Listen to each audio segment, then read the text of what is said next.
Bonsoir à tous et bienvenue à ce journal sur Nyota Télévision. Nous allons nous rendre à Likasi où les creuseurs sont à la recherche dès lors ce minerai est obtenu à partir d'une entreprise minière de la place sans aucune protection, une situation qui peut avoir des conséquences sur la santé des creuseurs.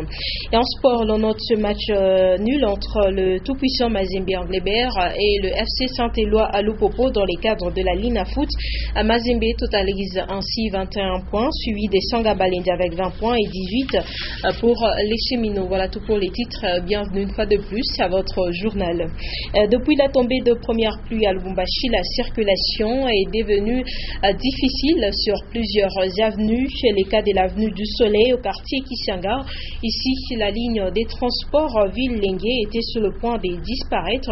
Les habitants de ce quartier se sont décidés de la rendre praticable en bouchant les niches des poules avec des tas des briques. Ben Kaembe, Félicien Kassongo. C'est sous l'initiative de l'administrateur du marché Lengue et celle de la population de ce quartier que ces travaux sont effectués. Les femmes et les hommes sont tous à l'œuvre pour rendre plus ou moins praticable cette avenue. La plupart de ceux qui y travaillent ont abandonné leurs étalages ainsi que d'autres occupations. Nous saluons cette initiative de la population. Auparavant, nous avions du mal à arriver jusqu'au terminus, l'ont déposé les clients à ce niveau. Mais avec ces travaux, nous pensons pouvoir arriver jusqu'au terminus. L'exécution de ces travaux vient résoudre la problématique de l'impraticabilité de l'avenue du Soleil. Pour rappel, il y a 2 semaines que les bus se faisaient déjà rares sur cette ligne de transport. C'est avec de simples moyens que les habitants du quartier Kisanga tentent de se prendre en charge en attendant l'apport des autorités locales. Et au quartier Gras, plusieurs avenues se détériorent faute des canalisations. Les eaux usées ménagères sont orientées vers la route. Conséquence, des eaux traînent dans des niches des poules. Ogi Fortuna Kassongo. Plusieurs avenues du quartier Kra sont remplies de nids des poules et autres trous. Faute de canalisation, les habitants de cette partie de la ville de Lubumbashi orientent les eaux usées de ménage vers la voie publique. Avec la tombée de fortes pluies souvent enregistrées pendant les mois de décembre, janvier et février, l'état de ces routes en terre peut se détériorer davantage si rien n'est fait. Pour sauvegarder l'état de ces routes non asphaltées, les propriétaires de parcelles sont appelés à faire creuser des tranchées pour un bon drainage des eaux. Les cadres de base, à savoir chefs des rues, chefs de bloc, chefs des cellules et chefs de quartier, sont aussi censés s'impliquer dans cette démarche pour garder viables les différentes avenues du quartier Kra. Pour lutter contre toute forme d'inondation à Lubumbashi, la communauté belge avait placé sur la ville un réseau souterrain qui doit servir à canaliser les eaux de pluie.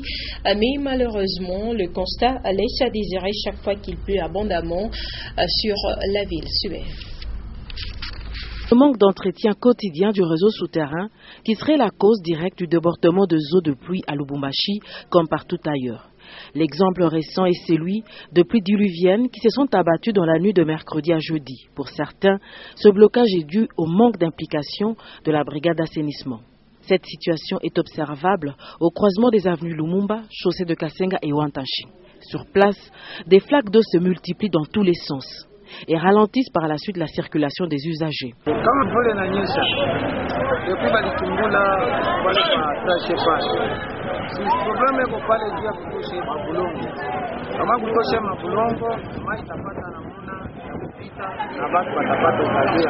Ceux-ci s'inquiètent qu'à la prochaine pluie, qu'il y ait un déluge à Lubumbashi. Les creuseurs dans la ville montagneuse des Likasi sont à la recherche de l'or depuis un certain temps. L'or est extrait après tamissage des eaux usées d'une entreprise minière de la place. Janine Bouchou, Michel Olela. Il est presque 8 heures. Dans cette vallée de Kimpulangue de la commune Chitourou de la ville montagneuse de Likasi, quelques creuseurs viennent à la recherche de l'or. Ici, avec de moyens rudimentaires, un dispositif a été monté pour avoir de l'or.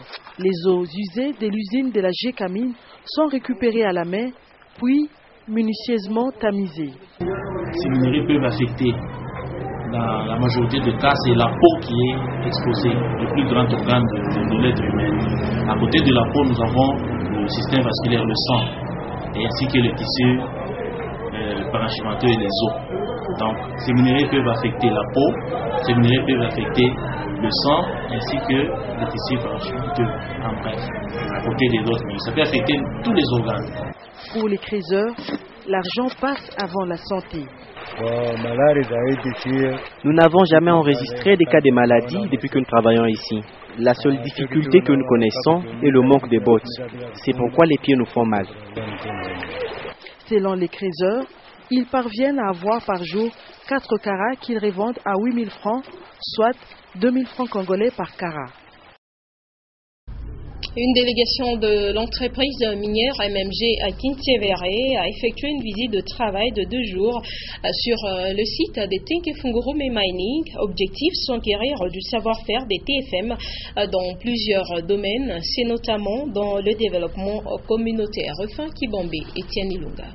S'imprégner des réalisations sociales de TFM et de son programme de développement communautaire est le but de cette visite de travail de 2 jours qu'a effectuée la délégation de l'entreprise MMG sur le site de TFM. La délégation s'est d'abord soumise à l'induction sur l'hygiène et la sécurité au travail, l'une des priorités de Tenke-Fungurume Mining. Juste après, les hôtes de TFM sont partis pour une randonnée de visite des différents sites. Première étape, New Mitumba, un programme de réinstallation de TFM qui compte recevoir près de 350 ménages venus des villages exposés aux opérations minières. Une école, un centre de santé et bien d'autres choses y sont construits pour l'épanouissement de cette population.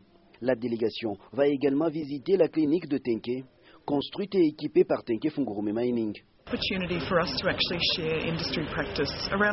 a été une belle opportunité pour le partage du savoir-faire des activités dont nous exerçons en commun en RDC. Notre premier objectif est la réinstallation de la population, la gestion des migrants et les opportunités économiques autour de la mine, le développement de la communauté et aussi l'hygiène et la sécurité au travail. L'amélioration de l'éducation figure parmi les priorités de TFM pour un développement durable. Plusieurs écoles sont construites et d'autres réhabilitées, à l'instar de l'Institut Lupeto de Fungurume. La promotion des petites et moyennes entreprises n'a pas été oubliée par Tenke-Fungurume Mining. Les ODTFM ont rencontré les femmes de l'association des couturières pour la relance de la femme rurale. Cette structure a gagné le marché de fournir au département de mines et de géologie des TFM des sacs en coton pour échantillons. Pendant notre séjour, nous avons appris comment incorporer ces systèmes dans nos projets et aussi comment utiliser quelques fonds pour propulser les opportunités économiques et donc permettre aux petits commerçants d'émerger. Après un tour à la mine et à l'usine pour se faire une idée sur les méthodes des opérations de TFM, la délégation va s'entretenir avec M. HD, General Manager de Tenke-Fungurume Mining. Et à l'EPSP, les documents des fins d'études ne sont plus disponibles. À l'école primaire, le dernier lot de certificats remonte à 2008, alors qu'au secondaire, on compte à présent 2 à 3 ans de retard sans diplôme d'État, une situation jugée anormale par les responsables d'école. Lumière Moussao. Plusieurs années sont passées que les écoles primaires de Lubumbashi ne réceptionnent plus les certificats. Le dernier lot de certificats que nous avons reçu, c'était de l'année 2008. À partir de cette année, jusqu'à, je peux dire, l'année passée, rien n'est servi comme certificat. Au niveau de la division urbaine de l'enseignement, cette situation se justifierait par le simple fait que l'impression est depuis un temps centralisée à Kinshasa. Les écoles, effectivement, il y a un manque de certificats dans les écoles. Nous avons déjà publié le permanent. Nous connaissons le nombre de candidats qui ont satisfait aux examens, au TENAFES. Ce matin, d'ailleurs, j'ai préparé un rapport qu'on a demandé sur le résultat des examens sélectifs. Même situation pour les écoles secondaires qui connaissent également un retard quant à la livraison des diplômes d'État. A priori, on nous disait que l'impression n'était pas locale et que la rédaction des diplômes se faisait à l'étranger. Mais il arrive deux fois, dans un lot de diplômes, vous manquez certains diplômes. Et lorsque cela arrive, l'inspection nous demande de rencontrer les candidats qui n'avaient pas reçu le diplôme en ce moment-là, d'acheter à l'inspection la fiche de réclamation. En attendant que la situation ne soit décantée, les écoles reçoivent des parents et élèves qui réclament leurs pièces de fin d'études. Et on va parler sport à présent. Un but partout, c'est le score du match qui a opposé ce dimanche après-midi le tout-puissant Mazembe Anglebert au FC Saint-Éloi à Lupopo. Un match qui s'est joué au stade Frédéric Ibassia Maliba de la Kenya. Makambo et Jonathan Bolingi sont respectivement buteurs Lupopo et Mazembe. Et en séjour au Japon depuis bientôt une semaine, le manager du tout-puissant Mazembe Anglebert, Frédéric Kitenge Kinkumba, a visité le terrain d'entraînement prévu pour accueillir le club champion d'Afrique la matinée du samedi 28 novembre 2015. Un terrain digne de recevoir le Corbeau. Un reportage de Pascal Mangala Marmotte. Il est du tout sans repos depuis son arrivée au Japon bientôt une semaine. Le manager du tout-puissant Mazembe a visité le football park, ce terrain prévu pour les entraînements des champions d'Afrique à Yokohama. Une pelouse naturelle suffisamment entretenue pour répondre aux besoins des compétiteurs de la Coupe du Monde des clubs de la FIFA. Mazembe peut venir s'entraîner ici à Yokohama tout en préparant son match qui doit se jouer au grand stade de Yokohama. C'est une tâche très sérieuse et la FIFA a pris les choses au sérieux. Voyez vous-même que les gens sont en train de travailler matin, midi et soir pour pouvoir être prêts le jour J et accueillir les équipes, surtout les représentants du continent africain, le tout-puissant Mazembe de Moïse Katumbi qui viendra de Lubumbashi au Katanga. Et lorsque Frédéric Kitenge Kikumba pose la question à l'un de ses éclaireurs sur l'équipe de Moïse Katumbi, you know the team? Yes, yeah. What is? Very famous goalkeeper, Mazembe. What? Goalkeeper. La réponse est démonstrative. Yeah. Ok. Vous avez vu vous-même les démonstrations qu'il y a à une réputation qui a dépassé les frontières continentales. Nous sommes aux confins du Pacifique et dans l'île asiatique du Japon. Pour un petit stade d'entraînement, le confort est acceptable. Au-delà de l'aire des jeux, les autres aspects sont également à jour. Le gros ou tout presque déjà au point, les Corbeaux de Lubumbashi vont trouver le terrain parfaitement assaini. Un avantage tout aussi lié au fait d'avoir dépêché sur place son manager. Et on va finir par le résumé de l'actualité ayant marqué la semaine qui vient de s'achever. Dans cette semaine en bref, des Jean-Claude Mbal.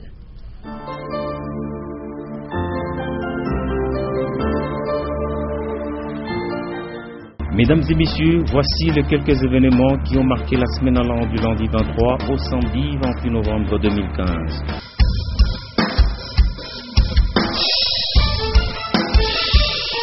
Le mardi 24 novembre, la République démocratique du Congo s'est souvenue de la prise du pouvoir il y a 50 ans par le maréchal Mobutu Sese Seko.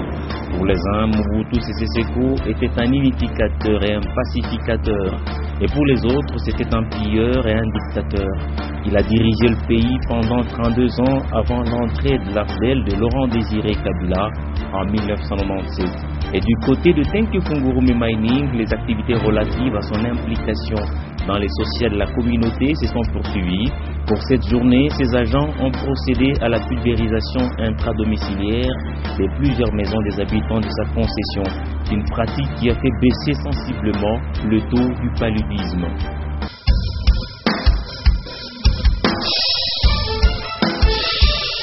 Le mercredi 25 novembre, le monde a célébré la journée pour l'élimination de la violence à l'égard de la femme, instituée par l'Organisation des Nations Unies.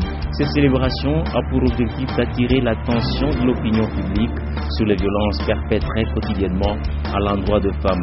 Et ce même jour, nous constatons que le vent du terrorisme gagne sérieusement du terrain à travers la planète.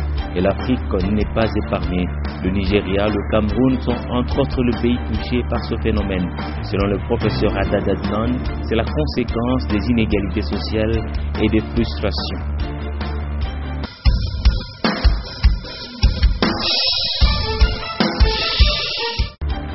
Le jeudi 26 novembre, on a célébré la journée des aides-soignants. Ces professionnels de la santé exercent par délégation. Bien que n'ayant pas la même formation que les infirmiers, ils ont une tâche très importante. Le même jour, le monde a célébré le 20e anniversaire de la Convention relative aux droits de l'enfant, une journée qui interpelle toute personne et toute organisation à se pencher sur la situation des enfants de la rue. Occasion pour Nyota Télévision de pénétrer dans la vie d'un jeune en rupture des liens familiaux. Chichi Chilumba, c'est son nom. Ce dernier œuvre quotidiennement au marché Raï.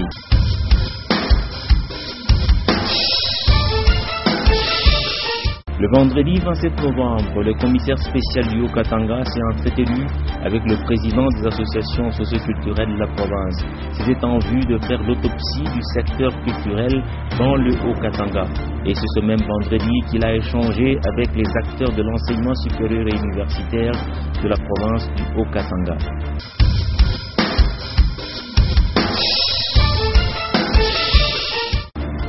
Et le samedi 28 novembre, les pensionnaires du centre d'accueil Saint-Michel-Oualéquois ont reçu la visite de Madame Béa Etchichi.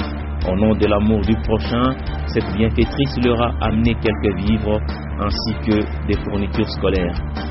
Et bien voilà, mesdames et messieurs, c'est terminé avec cette semaine en bref qui est revenue sur le grand fait qui ont marqué la semaine allant du lundi 23 au samedi 28 novembre 2015. Fidèle de Nyota Télévision, c'était un grand plaisir de vous servir. À la prochaine.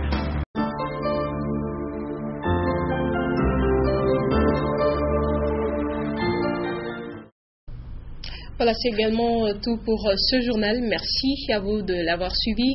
À retrouver à 23h Diane Kassongo Nyota pour la suite de l'actualité sur Nyota Télévision.